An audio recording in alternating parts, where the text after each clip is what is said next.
Hey, everybody, and welcome back to Gay2k. Today, Alex and I are going to discuss the 2005 holiday family film, The Family Stone. Do you remember seeing it in theaters, Alex? Or like No, when did it come, when did you first see it? And is it a part of your regular holiday rotation? it became a regular part of my holiday rotation. I saw it, after college. So like 2009, 2010, I will say that Die Hard is in my rotation until February, but I won't watch that until much later. But I did watch Family Stone this Die Pride Hard. month. Yeah. And yeah, I would say that I watched this movie a lot more than most gay movies when in the mood for something cheerful. I think this last Pride Month I was looking for like just a quick happy fix because I'd been watching a lot of sad documentaries or like sad semi-documentaries or stories. It's kind of just fit and it was nice. So all year round. How about you? Yeah, it's definitely a part of our holiday rotation. I would say we watch it every year around Christmas time. It's actually my sister-in-law's favorite Christmas film. Why do you think your sister-in-law loves it so much? I mean, I know that's not like gay only, but Yeah, right. what? It's not just a gay film. I think anybody can relate to it, especially because the main character is a woman. But I do think it does this thing, blending families, or when you're adding somebody to your family, it allows you to kind of relate in a way that a lot of other films don't. It's a little more real. I asked you when you remember seeing it, and I don't remember seeing it in theaters, but in researching for this film, I saw the release date, and it releases 1 week after a major sad gay movie, Brokeback Mountain. Brokeback Mountain was released 1 week before, right? Oh, So, like, and we've talked about Brokeback on and off on this yeah. podcast. Very sad, very much not what we were looking for. Um, Thad and Patrick, on the other hand, are a great little happy gay couple and very different. Um, yeah, it's interesting to kind of think about those two moments culturally and like the fact that there was this like Oscar went on to win an Yeah. Academy Award and they were all nominated. And then you have this other huge cast movie, but it's just happy and the gay people You, just exist. The gay people, we'll talk about it more, are almost like the most normal, right? yeah, it's definitely a more cheerful and maybe cheerful because it's awkward because it's a different kind of difficult to watch. And now that I think about it, I might have watched it in theaters. No, I didn't have money freshman year. If we were paying for a movie in theaters, it was like one a month, maybe. Not Yeah, like it was the Marianne Barras, or we were getting a blockbuster film. mhm. Um, that's why I'm wearing a holiday hat, everybody. Um, get in the comments if you want us to talk about Brokeback Mountain. It's a holiday movie, right? So the film has there's like a old style intro title cards that are holiday themed, like you would see in like Holiday Inn or White Christmas or those like classic holiday movies. And on those cards, the first name is Claire Danes. And that baffles me. Just I, because it's not that Claire Danes wasn't big. Like later on, at least I can breathe a sigh of relief because after they go through most of the cast, it does say with Jessica Parker and Diane Keaton. So those are the two big names headlining this she film. is she's peak Y2K. I mean, she was in My So-Called Life and Romeo plus Juliet. Yeah, but she kind Um, of dipped. I mean, she is very Y2K. She's not as Y2K as the Sarah Jessica Wilsons. Parker, Oh the my God, Sarah Wilson. Jessica Parker. Yes, of course, not as Y2K as Sarah Jessica Parker. Um, what's But yeah, crazy, also the Wilsons. Go yeah, ahead. what's crazy about Sarah Jessica Parker, Alex, is how often we reference Sex in the City. Like we watched it, but we didn't really watch it a whole lot. It Like I was a don't part of the know. zeitgeist. Yeah, It's all. like, oh, that seems like such a Samantha thing to say. Like we would even Oh know God. Yeah. who's a That's what it Samantha and is. who's a Miranda. We don't know. We don't watch the show really. Um, The pop culture conversations that we had without reference to the real material were spot on because they were mhm. very much not characters or I not think, people. right. I think what I have seen a couple seasons, and I think what I love most about the show, and I gleaned this from the trailers and the commercials, is Carrie's monologues, right? The internal Huh? narration. And that's so much fun. Ellen Pompeo does it better on Grey's Anatomy. Can I ask She once though, is it my fault or am I just a douchebag? Like, but yeah, Sarah Jessica Parker, ally to the gay community as far as we knew at that point. We, saw her with gays regularly on Sex in the City talking about gay romance issues. So that was pretty much of an ally as we got for a lot of the yeah. late 90s, early 2000s. They also had staying characters for a really long time that were gay. They didn't just disappear or fade Mm-hmm. out or just be part of the regular trope of this is someone's brother or this is someone's mother or father. It's not a family Yeah. member that just It leaves. was part of They the were cast. It constant. wasn't like a special episode. Yeah. That's right. The late great Diane Keaton is in this film playing the matriarch. She just passed away rather recently, October 11th of 2025.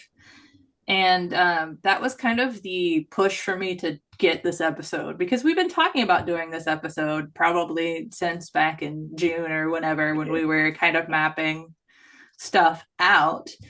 Miss Keaton did a lot of wonderful stuff for us. I mean, she was a staple of the 90s. You can't Y2K with your gay unless you saw things like The First Wives Club or Father Mm, of the Bride. I mean, I didn't watch The First Wives Club until I was much older, but Father of the Bride I saw so many times because it's such a wholesome movie. yeah. Um, Opposite, I think. I think my mom was watching The First Wives Club. Privately, independently as a homosexual foster child. And it was great. I Yeah. wasn't fighting anything, but it was like one of those like, this is strong, independent women. It's time for me to learn a thing or two. Mm-hmm. Um, I remember like as an adult, maybe in college when we had the unlimited blockbuster situation going on, renting Annie Hall and watching it and like sitting down and actually watching it the first time and being like, oh, this is what Woody Allen movie like though I understand the hype. Dermot Mulroney, um, handsome dude, just known for being the Oh, handsome dude. yeah, all the time. Did he ever Mhm. do gay roles? I forgot to look. I have no idea. So The yeah, as I mentioned before, Wilsons. Go I ahead, sorry. we talked No, sorry. about we said they exist. They exist and they're a big part of the 2000s. We did not talk about Rachel McAdams, who like 2005 was all over the place. Mean Girls was 2004. So Mhm. like this and The Notebook, like we're talking about maybe 18 months between all three of those those films. Busy lady. Yeah, and then Red Eye. Mm-hmm. But her debut, Hot Chick or The Hot Chick, which is a weird gender movie, but it was yeah, Is her that debut. Rob Schneider does a Freaky Yeah. Friday with a hot girl? Is that hot chick? And she's the hot Yeah. girl. He has like 2 minutes where she Mm. establishes that she was once a hot girl. Susanna, Susan. played by the mother vampire from the Twilight series, Elizabeth Reeser. I only ever, Mm-hmm. anytime I see her, those big, beautiful eyes. Has she done much? I don't know if she's done much Yeah, else. she's done quite a few things, and I see her in a lot of stuff. This As iconic a cast stars exotic in a indeed. holiday movie in which Dermot Mulroney's character Emmett is planning to propose with a family wedding ring to his girlfriend. What is Sarah Jessica Parker's character name? Meredith. Meredith. Meredith. What a great name. It is such a good name for that Yeah, character. It's not it's always Mary. an uptight name. It just Super tight. Buttons all the way um up here. yeah. To his girlfriend Meredith, and she's meeting his family for the first time also during all of this. And so after that little scene in the holiday store, we see it actually cuts to the family stone, Diane Keaton and oh my God, we didn't even talk about Coach. The guy from the sitcom Mhm. Coach, who Craig T. Nelson, Craig T. Yeah. Nelson of Poltergeist and the Wasn't sitcom Coach fame, are the parents of these all very different looking but very beautiful children. Um, like seriously, Nation of Hollywood. Yes. Gorgeous, very different all people. different types of good looking, but it Craig Nelson, I mean, I didn't watch Coach, but like he was always referenced. Like if he was on another TV series, it was always as a reference to Coach, but he was also in the Incredibles 2004. he's Mr. So that Incredible. was a big one for us. He was Mr. Incredible. You see the family kind of talking about her. Amy, Rachel McAdams' character, says like, "Oh, we met in New York, and she just is so uptight and doesn't stop talking about herself." Blah blah blah blah blah. So she kind of already throws shade and gives an impression of the to the family of what it'll be like to meet Meredith. And when Meredith and Emmett arrive, we see her greet Thad, who is deaf and gay, which that's a weird way to phrase that. But for the most part, the first thing is most important in this scene because Meredith is basically shouting her introduction to him as if that would help somehow, It's a natural impulse for sure. because you want to be heard, but it's not gonna work. Mm-hmm. Um, so like I didn't only say that because it's understandable and very inconvenient because Meredith knew. She just didn't do the research there on like how to. I don't think Google was very different back then. So you didn't just ask Google, how do I interact with my gay deaf brother-in-law? Yeah, not By the way, there wouldn't have been four different Reddit forums already about how to interact in that situation. his dad is played by Tyrone Giordano. Yes. Okay. Yes, we did forget. We are horrible. We forgot to even mention the two actors playing the gay guys.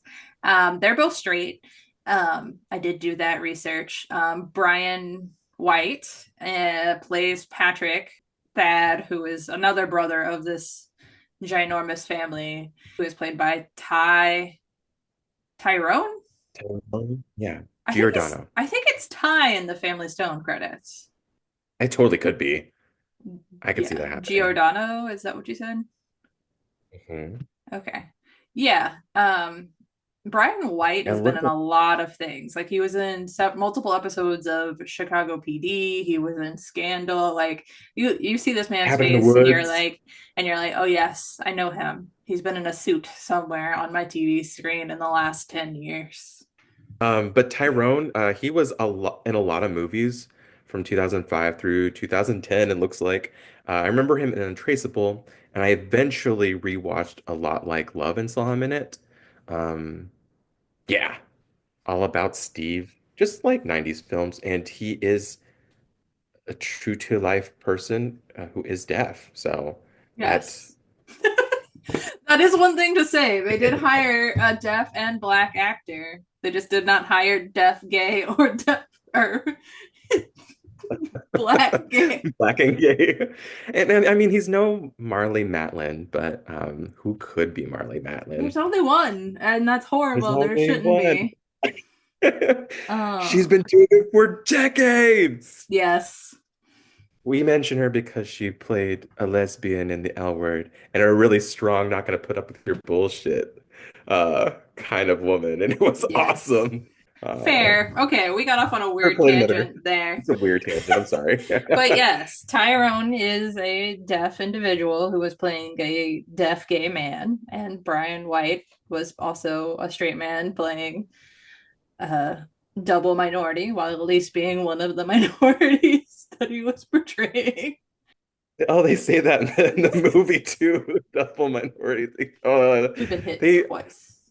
we've been hit twice. I can't wait to get to that conversation. But we were talking about Sarah Jessica Parker's character Meredith They just meeting walked Dad for in the the first door. time. Yeah. Um, Minute.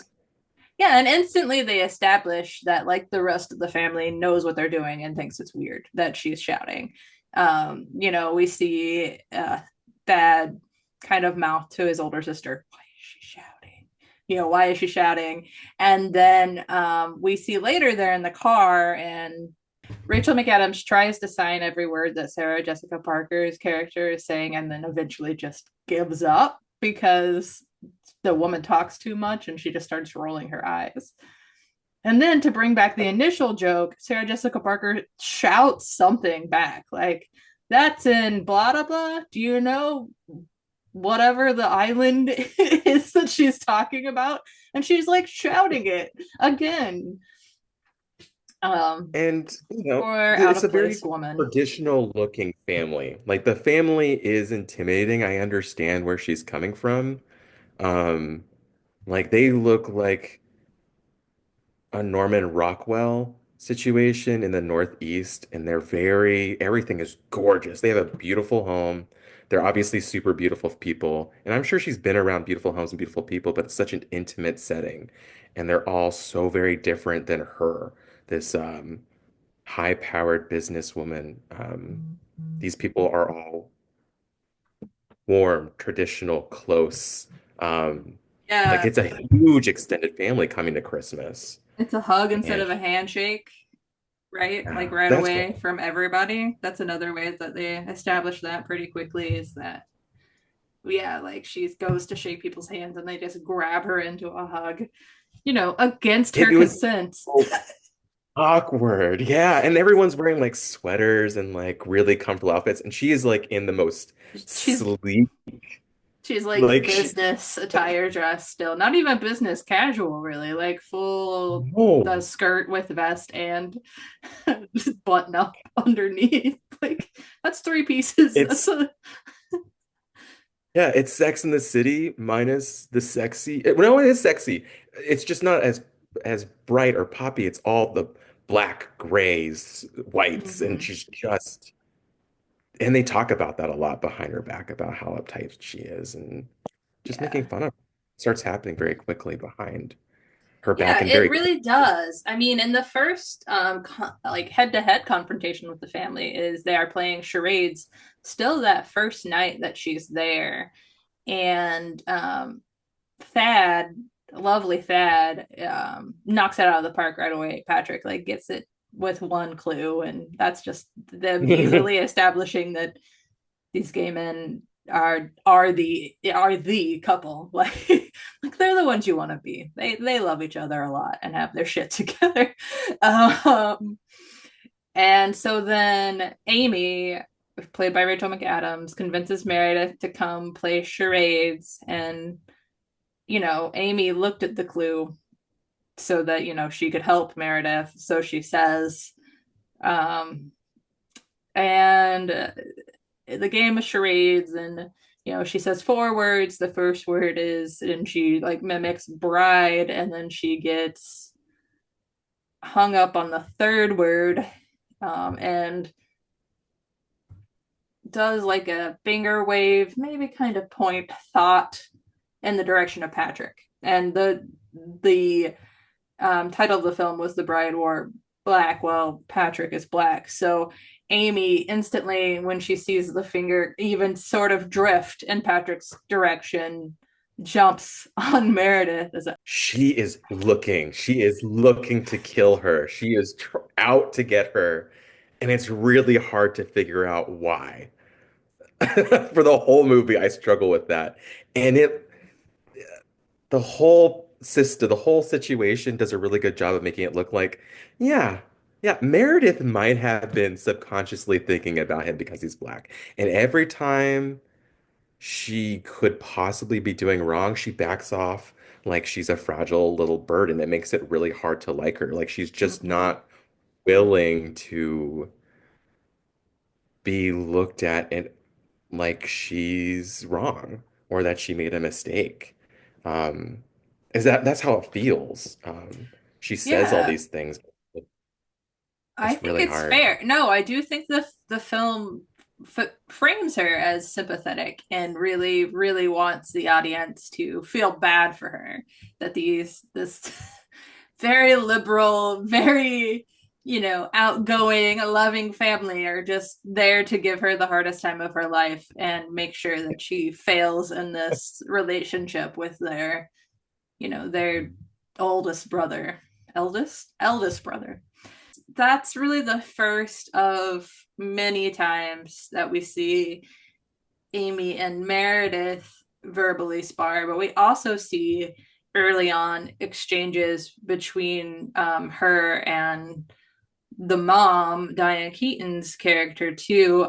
Especially the family is they are very put off when Meredith doesn't want to sleep in the same bed because this movie takes a lot of the traditional holiday film tropes and kind of like flips it on its head or like in a lot of movies and in a lot of situations, it would be like, oh, they can't be together because they're not married yet. But in Yeah. this movie, it's like, They want them to with be a you. happy, Why can't yeah. you just be normal? Why can't you just be a normal couple? They're not okay, the whole family, not nudists, not eccentrically liberal. I would bet they are socially liberal, fiscal conservative types of, but I don't I think it's just Yeah. because that maybe they're all adults. The youngest one is Rachel McAdams, who doesn't have kids, but I don't know. No, I mean, just they're all really mature. And I guess we find out later that there is some pressure or we're expected to understand that there had been some pressure that Everett had found the one or that Everett would be happy. Um, Mm-hmm. because in this movie, it is later revealed that Sybil, the matriarch of the family played by Diane Keaton, um, has had cancer in the past and it has returned. And it is more dire this time. Yeah. And her And goal is and blood. that's a major scene that kind of unravels throughout the whole film is like various siblings kind of discovering or admitting with Sybil or their dad that this is the time. It's bad this time. This is gonna be the last Christmas, right? That the cancer is what adds this extra layer of pressure for Everett. As the older sibling, he wants to make sure that his mom knows that his family is squared away. And so Everett wants to be perfect. He wants to have that perfect family. He wants to show his mom that he can have that perfect thing. Um, and that's, And I totally relate to a lot of these characters, but like just the desire to be a perfect son and to show all these things that um hey, I did it. Please, mm-hmm. please be happy with me. Please know that you had a good life. Gosh. Please know that everything you've done for me has made sense and was successful, and you did a good job. This is how much I love you, that I brought this gorgeous woman from New York City Mm-hmm. who is just absolutely in love with me. And the pressure there for queers, I think, is even higher. I think it's like an added layer of like not only do you have to be the best gay, because Yeah. it's a competition. There are pageants, literally, best gay. Uh, but yeah, you have to be exemplary of society just to in order to even be accepted. And that's not, Everett isn't gay and Meredith isn't a gay lover, but there is some level of not subtext, but like you can feel that allegory and that otherness and relate to Yeah. Meredith as being this outsider who doesn't fit in, even though she's like perfect in her world. um, Because the gays were at the table and observant and belonged and involved, yeah, we received that permission to like continue to see the movie as I think it would have been relatable without a gay couple, but like I would not have thought about my own relationships in the same way or as clearly if I didn't see again those exemplary couples like Thad and Patrick who are gorgeous. Um, and get along really well and are super comfortable with the whole family, like they found their unit. And mm, again, to bring it back to Brokeback Mountain, we just received a movie where two beautiful people don't get it right. They mm-hmm, don't get to have a happy um, ending. They don't get to have anything long term or real. And for us in the early 2000s, we were really we've talked before about how hard we were searching for um, gay belonging, gay meaning, and mm-hmm. just Just a existing. yeah, And I think, just a, yeah, I think too, it's so hard not to just want to jump into the scene, the big scene, right? But I do think that we need to go into like, so Meredith is so uncomfortable by what's going on. She decides to get a room at the inn, and she also calls her sister Julie, who is played by Claire Danes, to come to town. Um, and much to Meredith's chagrin, Julie is adorable and instantly loved. What? immediately. Immediately. They just adore, and Julie isn't uptight, and I think that's what's so easy. But she's also a baby. I don't know. Maybe it's just this family loves babies. I don't know. It feels really fucked up. Yeah, for sure. Um, yeah, I mean, Great story. she seems kind and she's, worldly and doing things, and yeah, it's hard to not hate her from Sarah Jessica Parker's perspective for just showing up and instantly being, everything this Oh, family she needs. was Like supposed to be there for her. how dare you? Um, Not to mention, on top of all of this, there's like an instant attraction and chemistry between her and Everett, Julian Everett. There's a spark right away. There's also a something between Ben and Meredith. Okay, so Ben has the when hot for Meredith, and that's obvious for the beginning because he comes down the mm, stairs. He's like, "Whoa." and no, the scene that I just this time, because in the car going to the inn, and Ben brings her coffee and he's wearing gray sweatpants. Mm, mm. He And she and just it's she gets it too. leans back and lets everything be visible. And, her eyes go right to his junk. And How could you not? yeah. He's a handsome, relaxed, not a hippie Mm-hmm. And guy. she like blinks and stares and then like tries to make it like you see the struggle is real for Meredith in that Struggle. moment. Oh. It- she is so relatable. I've not only have I visited very sweet families and wanted to be loved that much and maybe not always was loved or felt the deep connection. Um, but I skew more towards Meredith than I do Julie. Mm, And then to have like your heart and mind and goals set on one thing and to see somebody else, that's a real that's a real issue. And I'm glad our Sex and the City woman got to have that scene because I think it's really important to talk about. Like mm-hmm. you, your eyes don't stop working. I am engaged in happily. This is not what I'm talking about. There's no subtext here, but um, No, but you're but like, right. I yeah, mean, it's interpreted differently in your brain, I think. I think that the brain chemistry is different once. I mean, I know there are people that are What not about wired. Mary? There are people that are not wired to be monogamous, and that's okay. But I think that for me, monogamy has always felt very natural. And I think like when I'm happy and settled, like there's a difference between acknowledging somebody's attractiveness and the spark, the spark.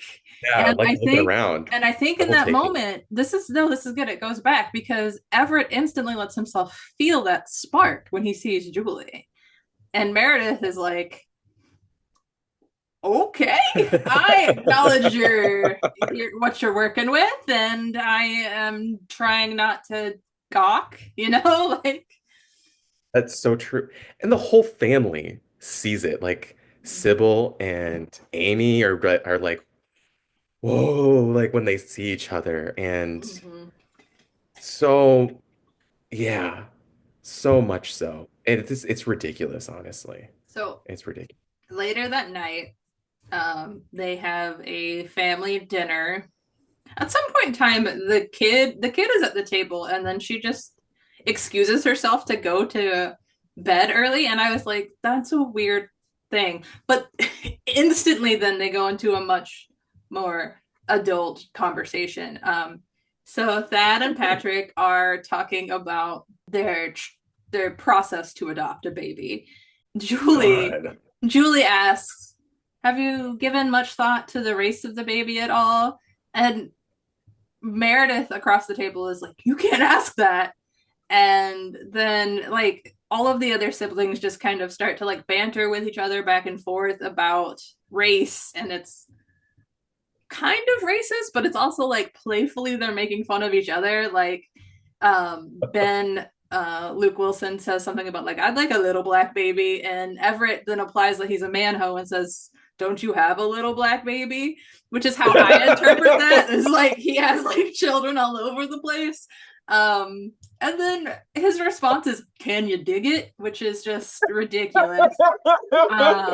And the siblings keep bantering, It's fast. and Yeah, it's it's really fast. sweet. It seems very natural. For me, I was like, this is my fucking family. Like there's so much cutting and like backhandedness to the humor, but it's there, and it's all meant to like, it's like a way to vent our frustration so that they can be out on the table without having to dig into it further, right? Because if we can laugh about it, then it's no big deal and we'll just move on. But that Yeah. doesn't really always happen. But And you're right, because they're trying to do that with Meredith. They're really yes. trying to move on. They've been asked. Everett has pulled everyone aside by now and has told them, "You will be nice to her. I love her. You will stop being ridiculous. She was in a Mm-hmm. hotel last night." Yeah. And so they're all trying, they're doing their best now. They're putting on their A game. Right. And that's yes. Oh, I'm So the wrong. next no, no, no, no. The next you're not wrong. Because the next question, they handle it very similar to how they handle Julie's question, because she says, oh, what about the gay thing? What about the gay thing? Do you have any concerns bringing a child into your home? And that Susanna says, like, something like, where else would they bring the child? And Thad's like, why wouldn't we bring him into our home? And they're doing that same attempt to diffuse thing. And then Sybil jokes, I wish all of my kids would have been gay because then they wouldn't have left me, which is creepy. Um, and, maybe a little problematic, but not in the same way. And instead of In just a like, mom way. and instead of just like laughing it off like Julie did, she's like, breakneck. I'm sorry. You didn't really wish for your children to be gay, did you? You didn't really mean that. You wouldn't really You say didn't that. really mean that. People don't really wish for that. She doubles down instead of just letting it roll off the back. Instead of being like, that's a weird comment, I'm going to keep eating. You can't hang. Her whole life would have been different if she would have just said, I'm not going to Her acknowledge whole this. life. Her whole life. She would have got that stone. Yeah. But instead, she doubles down. Not once in this situation, but Time after time. twice. Because she why would you like wish for your child's life to be any harder? Everybody at the table's like, what? Why would you say that? And she doesn't understand. And instead of backing down ever, because you're right, she doesn't like to admit that she's wrong. That's probably the most consistent thing about this character. She reaches out to Patrick, the lover of Thad, and said, like, surely, Patrick, you can know how hard it is to be different. Like, as a black gay guy, you know what I'm talking Uh, about, right, Pat? Like, and she's earnest. It's such an earnest delivery to not be wrong and to have an ally, but so inconceivably insensitive about what she's. It is as if she's trying to pull the family apart. mm-hmm. It really is like, hey, other person who's different, other person who doesn't belong here, um, other person who wasn't born into this family, you have my back, right? Like you just met. Come on, man. Come on, Yeah. Meredith. And it's interesting because I know watching this movie now and watching the movie in 2005, I remember, or like a few years after, I remember hearing people say, like, what she said wasn't really that bad. Like, I've heard that phrase, like, oh no, like, I mean, like, I get where she's coming from. I get why she would ask that. Like, fuck you. Like I get that that's the frame of the film, okay? I get that that's the frame of the film, is that despite these awful things she just said, we're supposed to feel sympathy for her because she's just so out of place. Yeah. Luckily, the film, when Meredith storms out of the room, reassures us that this family is committed to Thad's happiness and life by Diane Keaton's amazing monologue where that Thad is deaf, and so she throws a fork at his plate so that it makes vibrations, and he has to look at her. And It's not just that, it's like you, then throws the you, fork like yes, so angry. Like you um, listen to me now. yeah, and Oh, she sorry. signs "I love you." And the best line ever is, "You are more normal than any other asshole at this table." Um, and then he gives the cutest little smirk back, like that. His smirk when Oh, she says that is adorable. I'm like, oh, buddy, ah, I feel you. I feel this must have you. been the most fun All I have ever movie to wanted was for somebody cast. to say, "You are more normal than," or just as normal as any asshole at this table. All I've ever And wanted. it needed to be Diane Keaton. Yeah. Yeah, that is a really good scene. Um, Oh. and then the movie rapidly gets weird from there. It really does. Meredith tries There's to run off and steals Everett's car, but hits a bush and can't get very far. And so then, for some reason, Ben says to Julie, "No, I've got this." Which at that point, if I was Julie, I'd be like, "Who the fuck are you? No." push that motherfucker. Go get your big sister. You're here for a reason. She's a Julie bad. doesn't. Julie doesn't know why she's there at this point. She's just like, "I'm gonna fucking It's eat." true. This family doesn't seem weird Yeah, to her. yeah. She She's really like, does see that Meredith is a problem. it's like, I'm just gonna continue having a nice meal with nice people and go home tomorrow. That's Which true. Yeah, honestly, that's I a good get point. that as younger sibling energy. Like, I get that. Like, you're an adult. You've told me my whole life that I have these kind of temper tantrums. You're having one. You deal with it. So, yeah, you deal with it.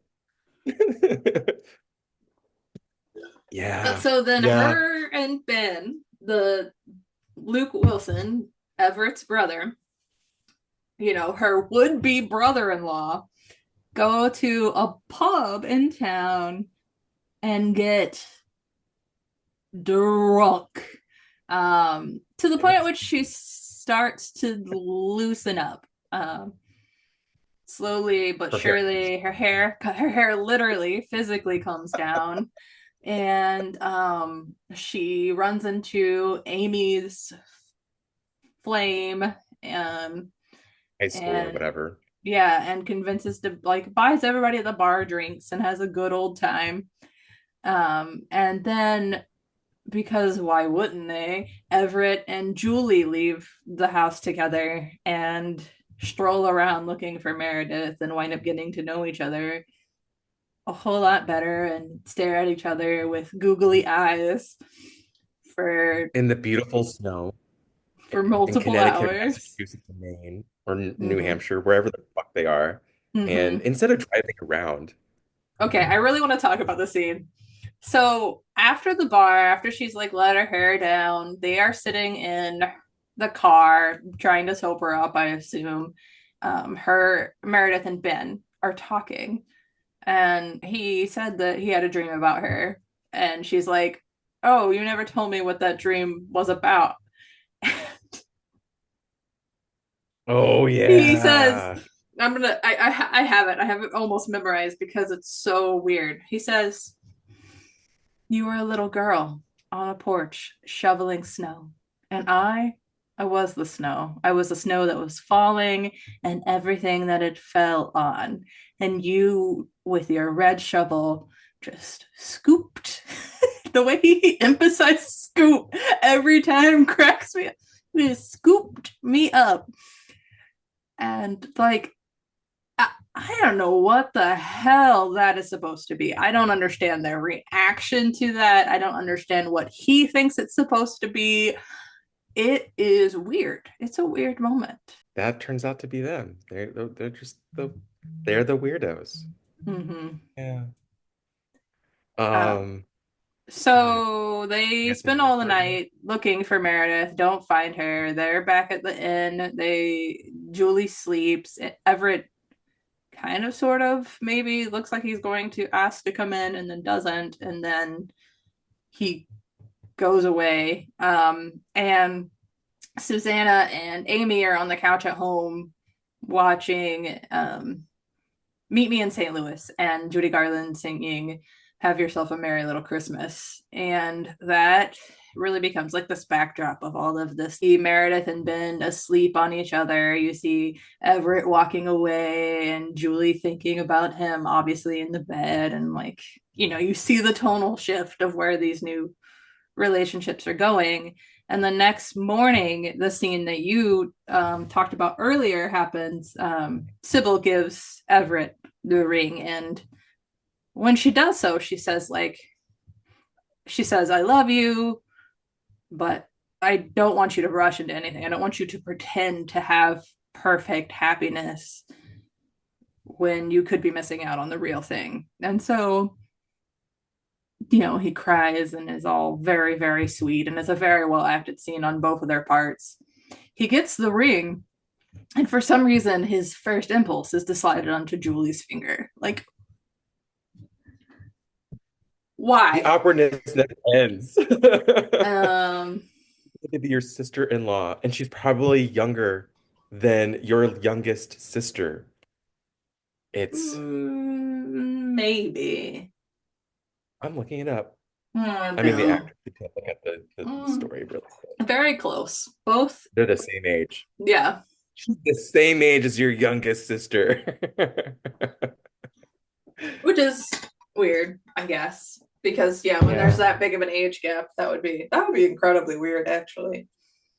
Now that I'm like, oh Yeah. my God, if I was like in a romantic situation with one of my sister's husbands, like, ew, yeah, they're at any point in time in my Just life, they because. would have been they would have been full ass adult dudes.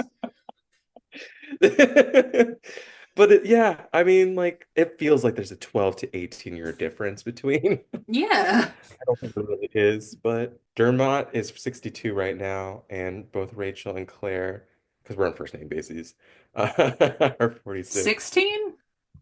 16. Yeah, okay, so I was a middle. I was about right. It's Yeah. weird. Yeah, that's a I'm coming of huge. age, and you were a fetus. Yeah. Didn't really hate It does. on Like it intergenerational happens. They were at relationships. least both adults when it was happening, right? But there is a level Right. of age It's gap just, relationships are a little off sometimes. Sometimes, but especially this is when really only off because it is your soon-to-be fiance's Yes, little that is baby actually what's sister. incredibly off about it is that you were almost going to propose. You had been in a relationship with a for a year with I never met her. Meredith Never met and then suddenly head over heels for Julie. Meredith wakes up in Ben's bed and is convinced that she had sex with Ben because Ben is in the shower and comes out and says, "Hey, did you sleep okay?" wearing only a towel. and, in, in Meredith's mind, that's all it took. She's She knows it happened. She's guilt and she feels guilty. mm-hmm, And just not even guilty, just like embarrassed. I don't even think it's like guilt. Because it's mm-hmm. not sh- another one of those weird of the times moments, specifically around Meredith Morton, is that she's not upset that she might have had sexual relations that she did not want. Maybe she thought that she wanted them at the time, and she goes through a process, but it's No, for she comedy almost purposes. brags about it with Julie in the bathroom. And you're right. Yeah, this is a relic of the 2000s of like, oh, all of these things happened because I was so drunk and I couldn't control myself, right? Even if I don't remember them happening, which in that case would mean that you would have been too blacked out to have. She tells Julie right away, like while Julie has the ring on her finger and they're trying to get it off in the bathroom. She tells Julie right away, I slept with Ben. And then Julie's like, you slept with his brother? And then Julie's like, how was it? And Meredith has like a grin to her face, so like implying that it was like good. And it's like, what are you talking about? What What are is you this comparing movie it to? about? Um, she's just thinking about those All the great, things that I've had with Everett. just thinking about Not, those it gray could not come in sweatpants. That's all it is. with this. She's not even impressed by the wedding ring. Yes, that's Like another funny. another, She's like, that's it. that's it. Fucking Meredith Morton is a bitch. um, and so Oh, then she gives everybody this lovely Christmas present, which is a photo of Sybil with pregnant with Amy. Yeah, everybody is, kind of weepy about it. And then Everett pulls her aside to say something. I don't know what he was planning to say because it wasn't to propose. Like, that's my one hang up with that scene is like, were they gonna uh, break up? Were they like, but doesn't Meredith stop him and say like, no, no, I'm not gonna marry you yeah, I'm in not going front to of marry you. And then he's like, well, actually, I wasn't going to ask anyways, which, yeah, then causes her to spiral and call everyone mean and be like, this is the moment you've all been waiting for. Aren't you, glad that you're not, whatever she says. She says some this, really that this evil person from New York City The didn't get to be bitch part of from your Bedford. perfect Thank family. you. Yeah, Yes. That this it couldn't be bit, part of your perfect family. Ah. yeah. Um, I think Everett wanted to like, I bet he wanted to. I bet he was mhm. planning on it, and then because he's a child in his childhood home, said, "Well, I wasn't gonna do it anyways. Yeah, I wasn't gonna I marry." had that thought, right. And so then also she says to further publicly embarrass herself in this moment, she says, "And I slept with your brother." And Yeah. Ben's like, And Dan's like, "Nope, "No, uh." great. You don't even want to fuck me or whatever. Yeah, Not even you will have sex with me." yeah. Um, she's no, she goes to the kitchen to do something. Why? She goes and gets in the fridge, right? He made She She canceled made everyone's plans to make her perfect family meal for everybody. Her mm-hmm. her family recipe, her Yeah, specialty. The Morton breakfast. And she's going to get that. And Everett and Ben are having a, heated conversation Also, about, yeah, they're getting tussly about, why she would even have thought that that had happened. And so she's oh yeah. in the fridge, and Sybil and Amy go to check on her. And I only make that face because it's like so quickly, just because of this one gift, they're like on her side. Well, she finally proved that she is of sweet intentions, that she Hmm. genuinely respects everyone. Yeah. Um, Even though the photograph was a mistake, because Meredith is on edge. She thought it was a Hmm. picture of Sybil with pregnant with Everett, but yeah, it's the Hmm. youngest, and they all break down, and I think Hmm. that's why, because those two individuals were in the picture. Yeah. Um, Okay. Yeah, that tracks.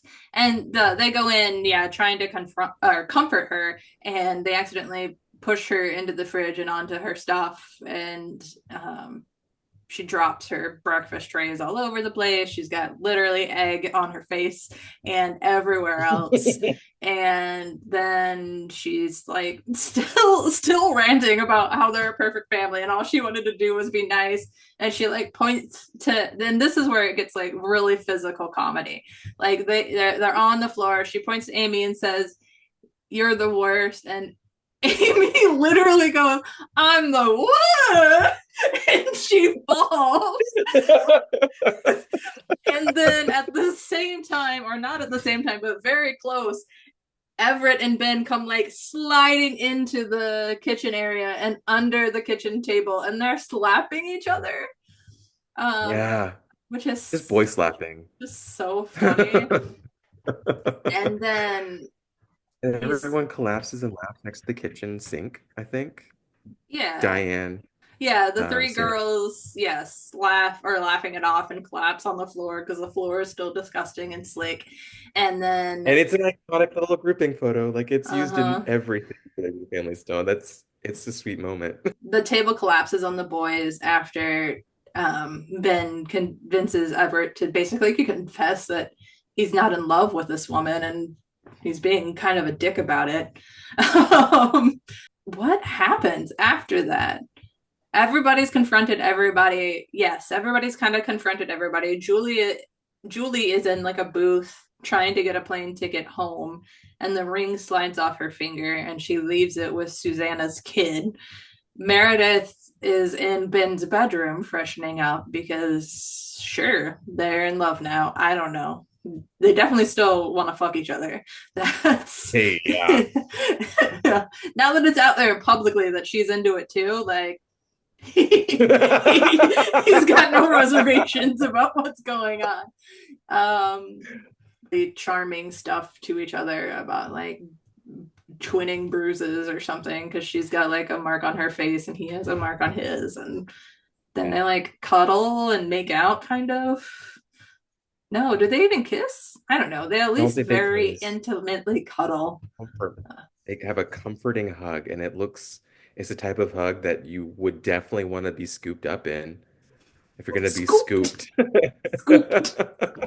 I know there's more to describe, but I remember viscerally because you're right, it's such a tonal shift where everything was super slapstick and then it's calm. Everything's out on the table, and you're still, as a viewer, picking up the pieces of like, how fucked up is this? Now that they know the truth, all the truths are out on the table. How the fuck are these people gonna move on with their lives? Do they let go of the nightmare they had on Christmas, or do they somehow like what is gonna happen? It's such a good movie. And the writer said we're not going to explain any of that. We're just jump cutting to next Christmas. How the characters figure it out.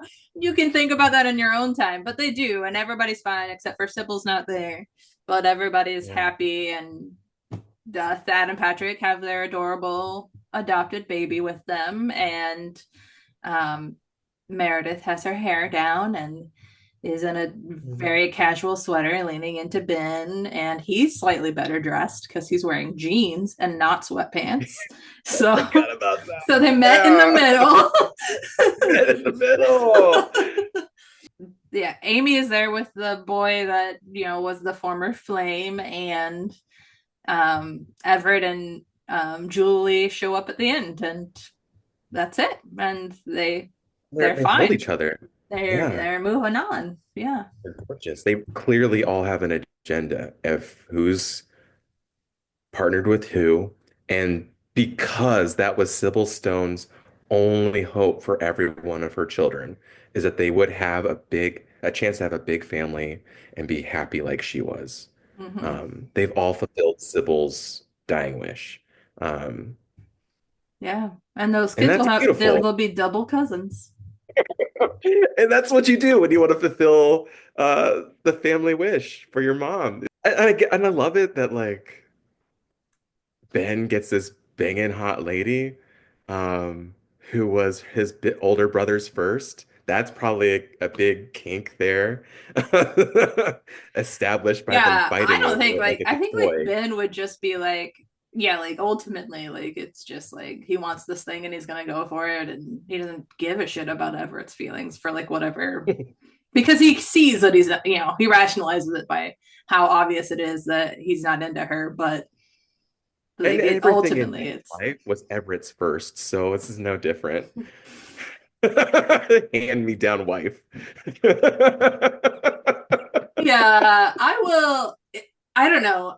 Ben and Meredith freak me out less than Julie And Everett. and Everett, because of the age gap thing for sure, but also just because like you can see like Meredith and Everett were both like projecting this type of person, and Ben is just fascinated by her essence, right? Like her aura. Yeah. She walks into his world, Yeah. and he's like, oh. And with I get this vibe. yeah, and with Julie, it's like very. I mean, she does the hair talk, like it's all framed that she's like the prettiest thing that he's ever seen, and I know that's kind of just how Hollywood portrays 20 something Yeah. women, but it is weird. It is very weird. And based on nothing other than she's demure, she's easy to get along with. You were with Meredith for a year. Yeah. Didn't you get along with her? I mean, it is in that first opening scene, it's clear that Everett and Meredith have a disconnect. And you can Mm-hmm. project that that has always been there because they're never on the same page this whole vacation. Mm-hmm. Meredith is like we described, very uptight. She's on another world trying to play a different game, and Mm-hmm. everyone else is just existing. Oh, I don't know. You know what I'm most curious about? Did Patrick take the Stone family name? No, Mm, he didn't. He's Patrick Thomas in the credits. Come on, guys. cute. Yeah, That's fine. They cute. might not even have been married. You know what I mean? Like it's 2005. They might not be legally married. Yeah, you're so right. And I think Susanna Stone, she kept her last name. Credit. And her husband shows up later. They have a kid. They're Mm-hmm. the Truesdales. Is she a doctor or something? She's pregnant with another baby at Mm-hmm. the end of the film. Like she's got Susanna and that have fulfilled the family wish. And Yeah. Amy's being a dummy young 20-year-old. Mm-hmm. Um, And like who's what? hanging around the house Like too that's much. just so middle sibling that they obviously are like probably should be the like children that are getting the most attention because they are pretty much perfect. And yet because Everett and Amy exist, they're just barely there. There's a lot that's very real about this story. There's a lot that's very relatable and understandable, and it just digests so easily up here, except for why the fuck is it okay? Yeah. Why is the ending okay? Why are you watching your little sister hug your ex? I get it, Mm-hmm. mature, grow up. They had a year to get over it, and they're where they're at now. And I'm not there yet in my life, maybe. It's it's weird. It's I weird. can't even fathom, like I said earlier, like the notion of that with the age gap especially is like I mean, yeah, I dated this guy for a really long time. I thought we were gonna get married, and I'm so happy for my sister, who's years younger than me. yeah. I, but it happens. It happens. It is a like a logistically I bet you. plausible situation. I'm gonna say this. I'm gonna say this anyways. I almost said it and then I stopped myself. I'm gonna say it anyways. I I say bet you anyways. Julie was an accident. I bet you anything. Julie was an accident. I'm just saying. You have like a 14-year age gap between this perfect child and this other. It's not the Stones kept having babies, right? There's some The gaps in Stones, between. their only plan was to plan again. Yeah. Mhm. Yeah. Yeah. But fuck. You're right. They had You're this right. perfect one child, and she lived until she was 11, thinking she was the perfect only child. And then whoops. And Oh. everything came so easy for Julie. That's why she's so relaxed. That actually tracks.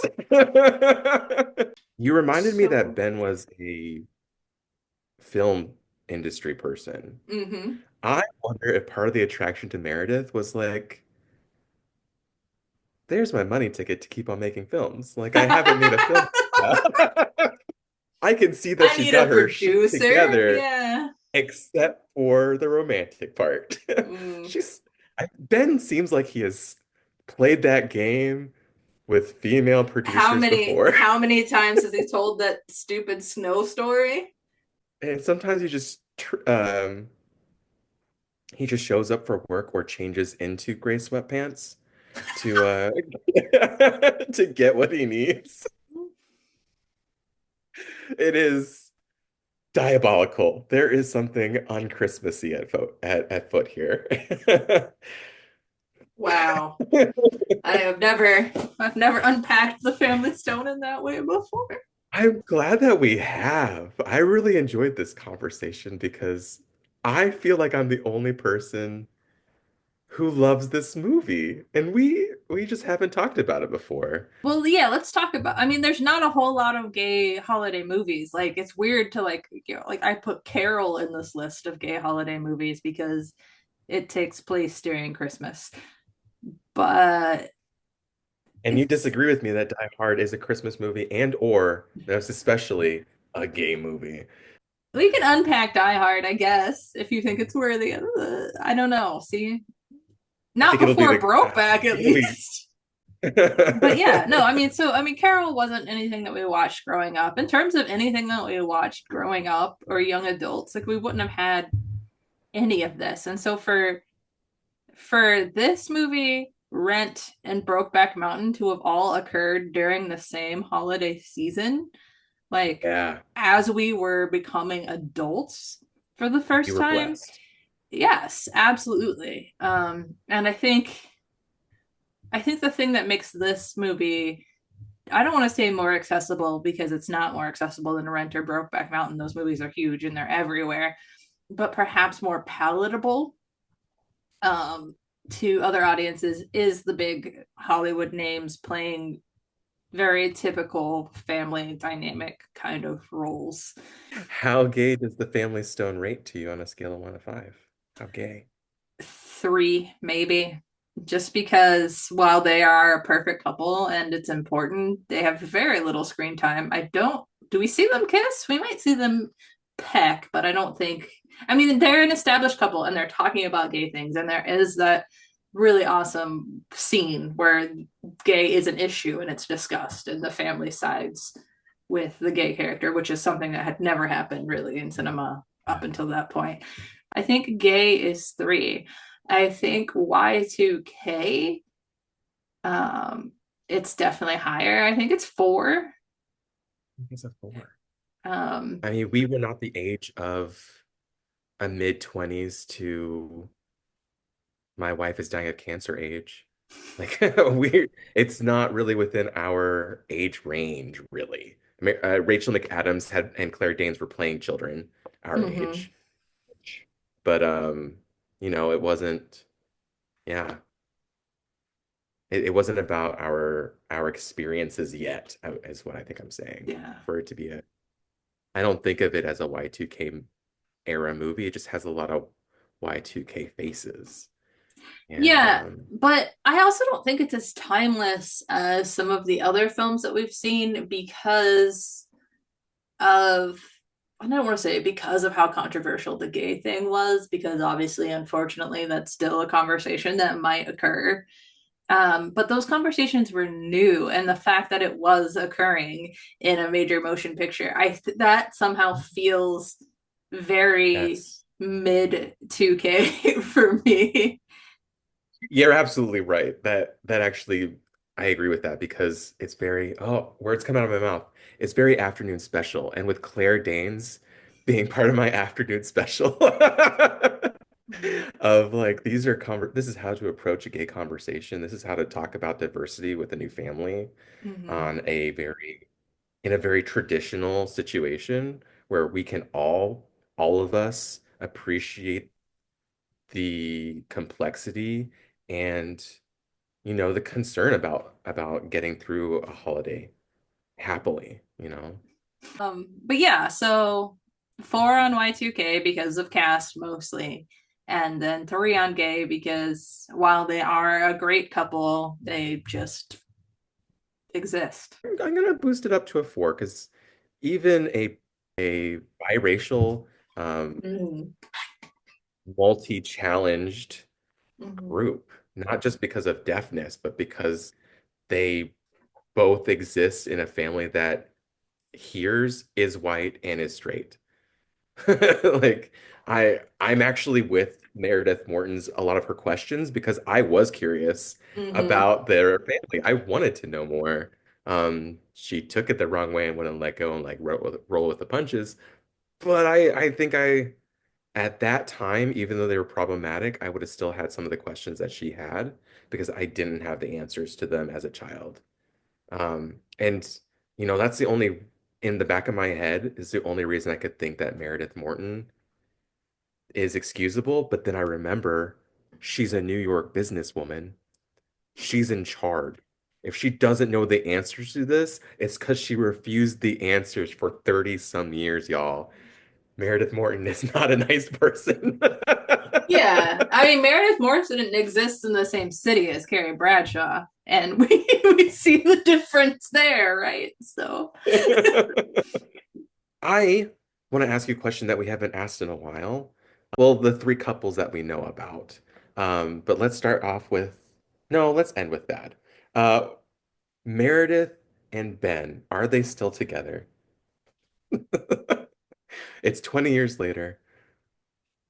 I think so, actually. Surprisingly, I think that she had a very certain type of man that she had always been with, and they were selfish. And she's already at a point in her life where she wants to settle down, right? Fuck And yes. Ben offers that kind of just a calm that she needs that she does not have. So yeah, At this stage, surprisingly, I think that yes, meeting in their late 30s, I don't know. it's the magic they needed. It's the magic they deserved. That Mm-hmm. makes sense. That actually makes the whole end of the movie make more sense. Because you approach that very maturely, and this movie still makes me feel like a kid. And I immediately thought this would be Meredith's first divorce. And then you Yeah. start talking, it's like maybe they divorce and get back together. And then I thought that would be in a really good movie to know how Meredith put Ben made Ben fit in her business life with Oh, Julie and every Everett, absolutely, absolutely fucking not. There's no way. For a lot of the reasons why Meredith and Ben settle, their age, they lock in onto each other and kind of just groove. Julie Yeah. has 18 more years of life that she needs to catch up on. She's not at that point where she's needing to lock in on someone, and Everett is, right? Like, Yeah. so no, I mean, maybe a few years, but eventually he's going to be like, I need Yeah. to be putting babies in your belly and continuing the Stone name. And she's going to be like, that wasn't in my 5 year plan. Like, Oh my God, I love that. Yeah. Yeah, totally. I mean, maybe they have a baby Yeah, you're right. pretty She immediately could be or his first something. ex-wife, which would make the family dynamic even Yeah. more interesting. I think they would try for a really long time, but I think it would be Everett needing to make more excuses for Julie.